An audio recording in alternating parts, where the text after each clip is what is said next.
Andrew Sargeant studied landscape architecture at Temple University. He is currently a fellow with Rose Enterprise and works with Cleveland Neighborhood Progress, doing public space advocacy and design work. He encourages students to push through discomfort and embrace their unique path to success. My name is Andrew Sargeant. I am a Rose or Enterprise Rose Landscape Architectural Fellow, and I work at Cleveland Neighborhood Progress, which is a financial intermediary in the city of Cleveland. I'm traditionally trained as a landscape architect, so most of my day-to-day work is kind of under that umbrella, doing public space advocacy and design work.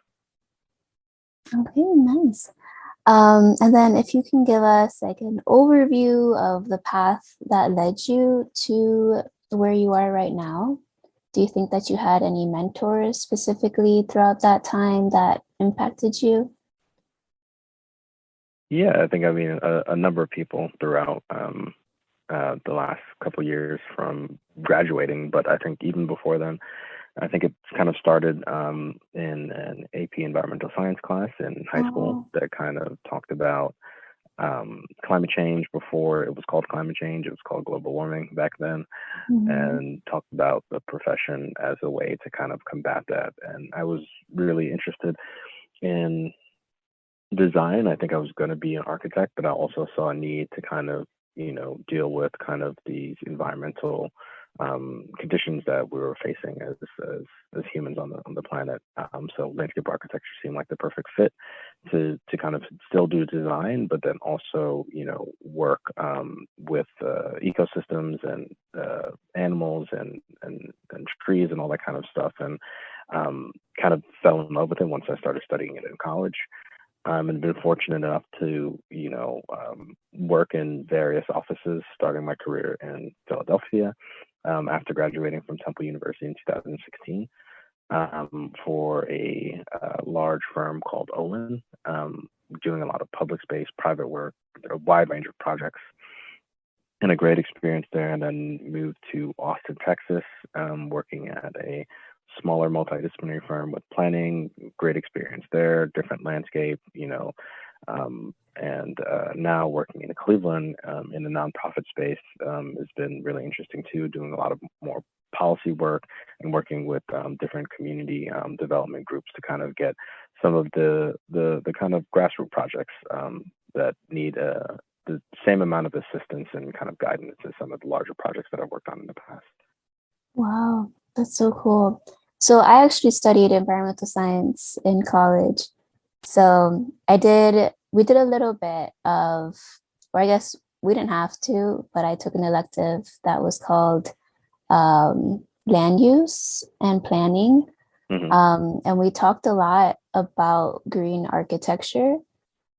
And it was just super cool to see what you guys could do as architects to like include the environment into your design. Like I had never seen things like we saw so many super cool buildings and like green roofs and like just like a plethora of different options. And I was like, wow, like this is a possibility and it works. Like it literally works. So there's no reason not to do it. So it's super cool that that's what you ended up choosing to do. And I mean, you're making such a big impact. So awesome.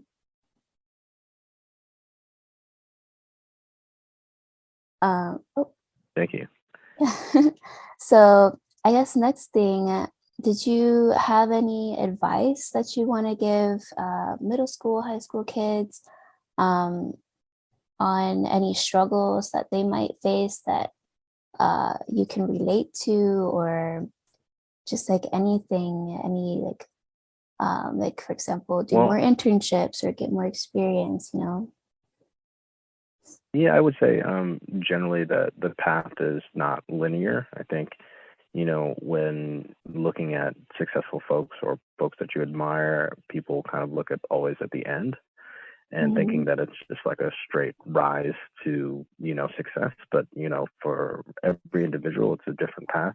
You can start, stop, go in between, all that kind of thing. So like, I took a year off from school, transferred universities, moved to a bunch of different cities. I think understanding that, like, your end goal is going to be continuously moving, and you have the opportunity to change that. You can be really into something one day and then want to change your mind. It's okay to do that. And I think a lot of people sometimes get caught up in, not wanting to go through change. And it's important to be flexible, because ultimately sometimes the best opportunities lie beyond, some level of discomfort. And you kind of have to walk through that door to see what those opportunities are. I love that. That's so true. And everyone's path is their own path, right? Yeah. And then sort of last question, what does STEM mean to you? STEM kind of means to me the the way to solve some of the most I guess urgent problems that we have on the planet. I think climate change being like number one. Displacement of folks through natural disasters, all that kind of stuff. Water quality issues, health and public safety, just overall. I think the science fields or science related fields are integral into solving these problems, and I think the more people that come from diverse backgrounds, the better, because that allows just a diverse range of thought, and then also kind of reflecting some of the communities that are most affected by some of these natural disasters. Having people that look like them be the people that are also solving some of these problems, I think is really important. 100%. Okay. Um, I think that's it. Did you want to add anything, do you think? Or No, I mean, well, I hope anyone listening to this decides to potentially look into landscape architecture as a career. We definitely need more landscape architects. I think the field is a great place. There's a number of places you can work, not only in the U.S. or a number of things you can do, but you can work internationally too. There's all your favorite parks and places out and about were mostly designed by landscape architects. So anytime you're enjoying yourself outside and you think maybe I want to do this for someone else, you can possibly be a landscape architect.